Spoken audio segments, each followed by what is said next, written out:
사랑해 주님 감사합니다. 오늘도 참 좋은 날 주시고 또한 예배드리고 함께 말씀 나눌 수 있게 하시니 감사합니다. 또한 예수님의 성장을 우리가 함께 바라보면서 오직 주님의 모습을 닮아가는 우리가 될 수 있도록 인도하여 주시옵소서. 감사하며 예수님의 이름으로 기도드리옵나이다. 아멘.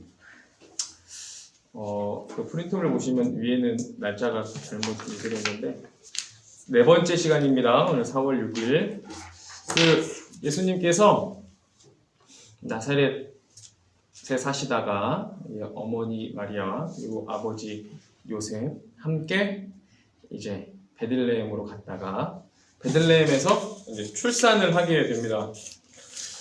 근데 이제 다 뭐 경험 있으시겠지만 저도 여기서 이제 출산 경험을 최근에 한 게 저 아니겠습니까? 제가 경험한 건 아니고 제 아내가 경험한 걸 했는데 참 요즘도 참 힘들고 어려운 건데 예전에 더 힘들었겠죠? 2000년 전에 이 출산 그리고 병원이 아니라 마국간에서 한 출산은 참 어렵고 괴롭고 힘들고 참 그랬을 거라 생각이 들고 출산을 하고 어떻게 다시 나사렛으로 걸어갔을까 생각이 듭니다.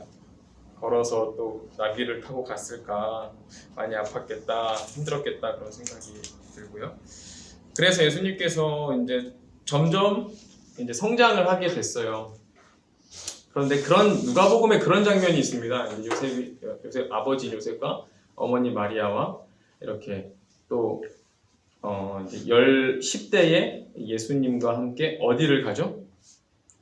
예루살렘을 가게 되잖아요. 이제 예루살렘에 가서 이제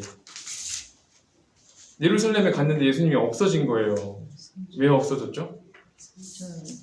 저기서 뭘 하고 있어.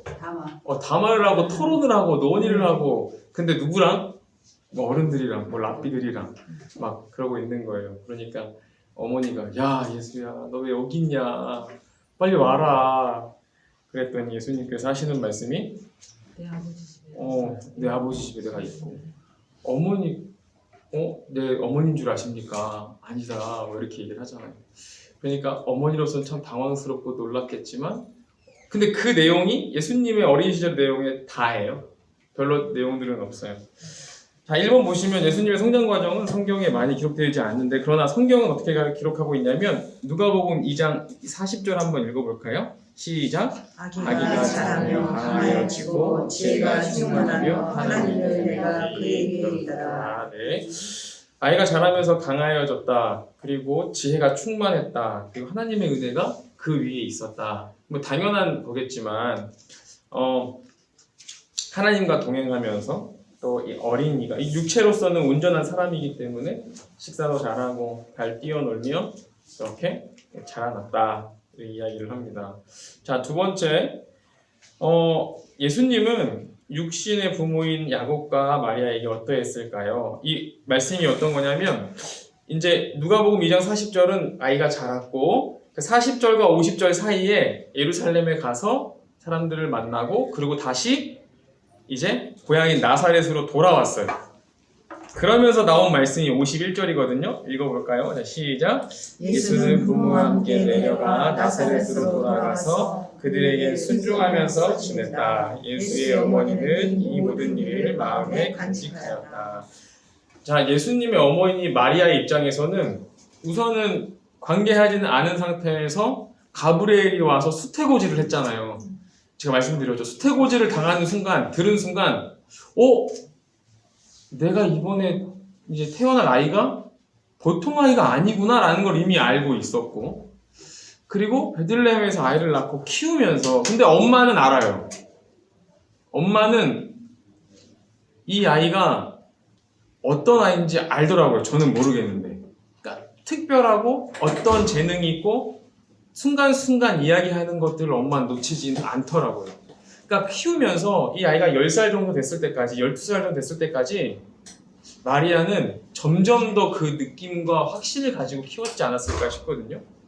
그런데 예수님 자체도 제가 예수님이 아니니까 모르겠지만 본인 스스로 아셨을 거고 내가 다르다라는 걸 알고 있었을 거고 그리고 예수님이 굳이 어디에 얽매여서 이렇게 지내지 않으셔도 되는데 예수님께서 말씀하시기를 여기 보시면 예수님은 부모에게 순종하면서 지냈다라고 이렇게 기록하고 있거든요. 그리고 예수님은 예수님 어머니 마리아는 이 모든 일을 기억하고 있었다. 간직하고 있었다.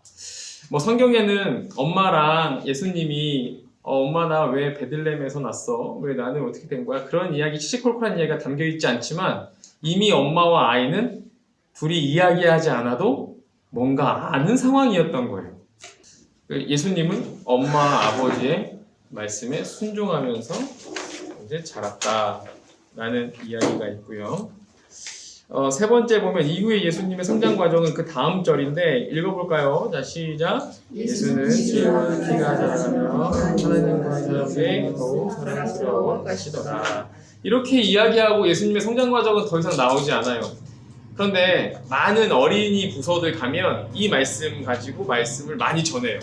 우리 아이들이 어떻게 자라야겠냐? 이렇게 지혜와 키가 자라가며 하나님과 사람에게 더욱 사랑스러워 가시더라. 그러니까 아이를 키워보니까 막 똑똑하고 공부 잘하는 건 둘째 문제고 이 아이가 건강하게 그리고 사람의 역할을 잘하면서 사람답게 서로에게 사랑받으며 자라는 것이 제일 중요한데 이제 우리 아이들은 또 하나님 안에서 또 교회 안에서 이렇게 성장하기를 이제 바란다. 이런 생각이 항상 들더라고요. 예수님은 어린아이 부모의 사랑과 또한 사람들의 또한 사랑과 하나님의 사랑을 받으면서 무럭무럭 성장하셨고 그 다음에 이제 복음서의 내용은 성인이 된 이야기로 이렇게 넘어갑니다. 예수님의 직업은 뭐였죠? 목수였어요. 목수였는데 사실은 이게 원어적으로 해석의 문제가 조금 있어요. 조금 있는데 사실은 원어상의 문제는 목수라기보다 석공에 가까워요. 석공에 가까운데 우리는 이렇게 번역 과정에서 우리는 목수로 알고 있고 예수님은 목수의 역할을 잘 하면서 가장의 역할을 하면서 이렇게 준비를 하셨습니다. 30살, 30살 되셨을 때 이제 공생의 기간으로 이렇게 지내셨습니다. 그래서 예수님의 이제 나중에 이제 사역은 다음 주부터 이제 정말 이 사역하셨던 내용들을 바라볼 거고요. 예수님은 이렇게 순종하고 지냈습니다. 자, 뒤에 그림 보실까요? 네. 그림 보시면 이 그림의 이름은 어린 시절의 예수 그리스도입니다. 어린 시절의 예수 그리스도. 이 그림을 누가 그렸냐면 헤리트 반 홀토르스트라는 사람이 그렸답니다. 헤리트 반 홀토르스트라는 사람이 그렸고 홀토르스트 1602년에 그렸대요. 1602년이고 이 그림은 그래도 상대적으로 그동안 봐왔던 그림보다 가까운 데 있어요. 러시아 상트페테르부르크 가보신 분도 있을 것 같은데 상트페테르부르크 에르미타주 미술관 에르미타주 미술관에 있습니다.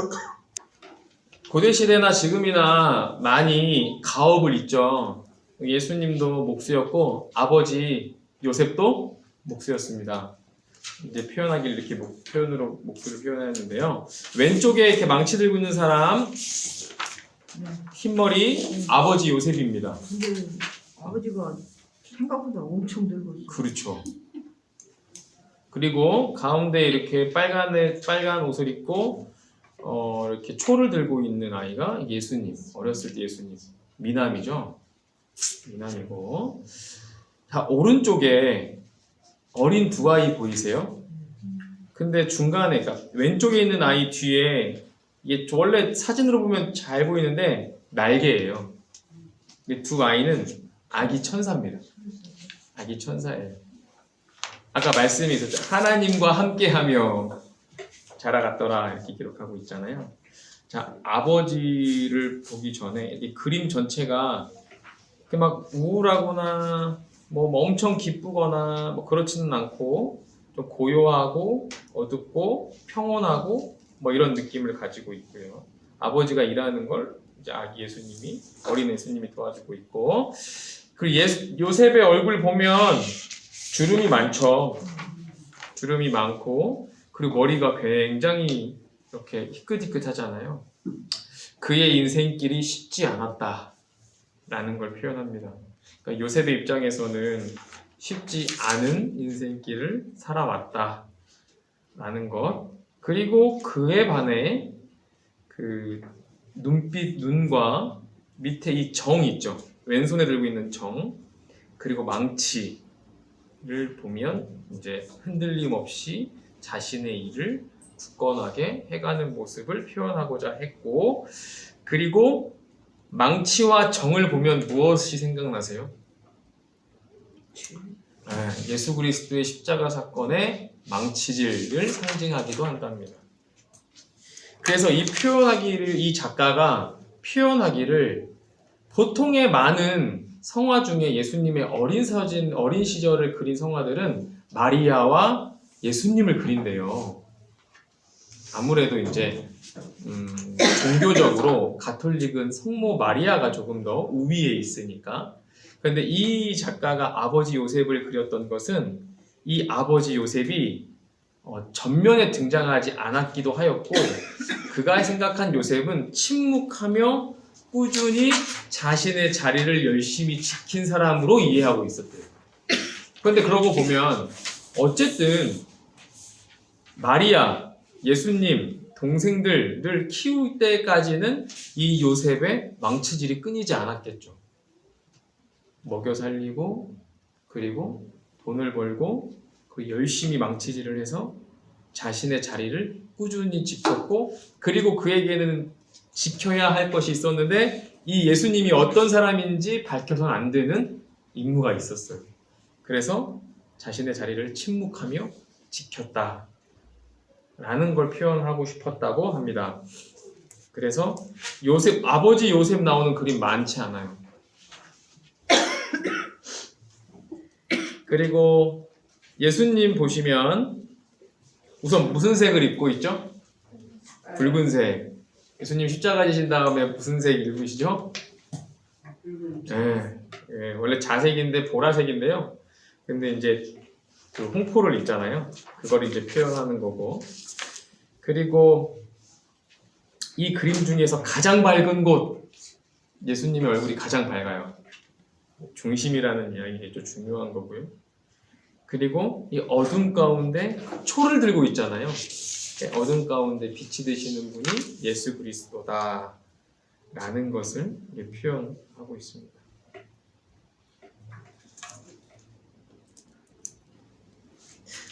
아기 천사들은 뭐 귀엽게 잘 그려주셨는데 손가락을 이렇게 표시하고 있잖아요. 손가락을 이렇게 표하시면서 우리가 보아야 하는 방향을 제시해주고 있고, 저기 봐봐, 이게 아버지와 아들의 모습을 보아라, 이렇게 제시해주고 있습니다.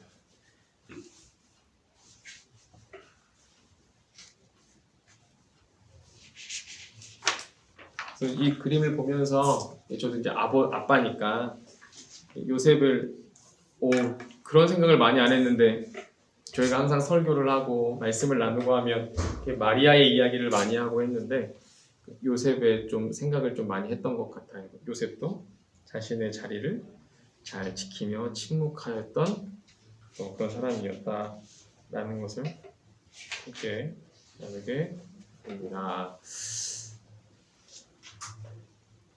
자, 오늘은 여기까지 하고요. 제가 친구 인물을 하러 가도록 하겠습니다. 잘 지내시고 다음 주는 뭐 특별하실 거 없고, 다음 주는 이제 고난주간, 이번 주 말고요. 다음 주간은 종려주일이고 고난주일이고, 그리고 고난주간 특별 새벽 기도회가 있고요. 그리고 부활주일날에는 아마 다음 주는 아니고 그 다음 부활주일날에는 교회 행사가 있어서 휴강해야 될 수 있어요. 다음 주는 아니고. 문자 주세요. 그럼요. 문자 드리죠. 문자 드리겠습니다. 다음 주는 합니다. 다음 주 할 테니까 잊지 않게 똑같이 모여서 하겠습니다. 갖다 주세요. 네, 알겠습니다. 문자 드릴게요. 기도하겠습니다. 사랑해 주님, 오늘도 좋은 날 주셔서 감사하고 또한 이렇게 함께 말씀 나눌 수 있게 하셔서 너무나 감사합니다. 우리의 삶 가운데 예수 그리스도의 능력과 또 예수 그리스도를 바라보는 마음으로 살아가게 하시고 또 특별히 사순절 가운데 있사오니 주님께서 함께 하셔서 회개하는 마음으로 또 우리의 삶을 돌아보며 나아가는 시간 될 수 있도록 인도하여 주시옵소서. 돌아가는 발걸음 또한 삶의 자리마다 주님의 은혜와 복이 가득 넘치기를 간절히 소망하옵고 예수님의 이름으로 기도드리옵나이다. 아멘.